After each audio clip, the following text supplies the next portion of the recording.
చేతులు పైకి ఎత్తామండి. నీకు వందనములయ్యా, నీ సన్నిధిలో చేరతాం ఎంత గొప్ప భాగ్యం. బలపరిచే దేవా వందనములయ్యా. ఈరోజు నీ ఆలయంలో ఉన్న ప్రతి ఒక్కరిని చూడు, కూడొచ్చిన ప్రతి ఒక్కరిని చూడు, ప్రతి ఒక్కరిని ఆశీర్వదించు, ప్రతి ఒక్కరిని బలపరచు, ప్రతి ఒక్కరు నీ కార్యం జరిగించు. నీ సన్నిధిలో ఇలా చేరటానికి మాకు ఇచ్చిన ఇంత గొప్ప భాగ్యం బట్టి వందనాలు. చక్కని వాతావరణం బట్టి వందనాలు. ఎండ నుండి తప్పించే వందనములు అయ్యా. నీ బిడ్డలు కావాల్సిన క్షేమాన్ని తెచ్చి నీ బిడ్డలు తిరిగి వెళ్ళి రాకపోవడం కాచి కాపాడయ్యా. ఎక్కడ కంగారుపాటి కార్యాలు, కంగారుపాటి క్రియలు, దుష్టుడు ఎక్కడ ఎవరిని దాడి చేయవద్దు. ఇంతగా నిన్ను ఆరాధించిన తర్వాత ఆనందంతో, సంతోషంతో, ధైర్యంతో, బలముతో నీకు దగ్గరగా వారు జీవించే భాగ్యం దయచే ప్రభువా. ఈరోజు నీ సన్నిధిలో వచ్చిన ప్రతి ఒక్కరిని వెరిగొన్నావు, ప్రతి ఒక్కరిని చూచుచున్నావు, ప్రతి ఒక్కరికి నీ దీవెన ప్రకటిస్తున్నా, నీ ఆశీర్వాదాన్ని ప్రకటిస్తున్నా, నీ మేలును ప్రకటిస్తున్నా, నీ సమాధానాన్ని ప్రకటిస్తున్నా. యేసు నామంలో మాకు జయం అనుగ్రహించబడును గాకని ప్రకటిస్తున్నాను.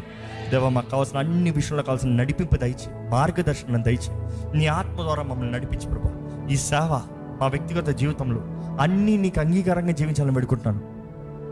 ఈరోజు కూడొచ్చిన మమ్మల్ని అందరిని దర్శించు, మమ్మల్ని అందరిని ముట్టు, మా అందరిలో నీ కార్యం జరిగించు.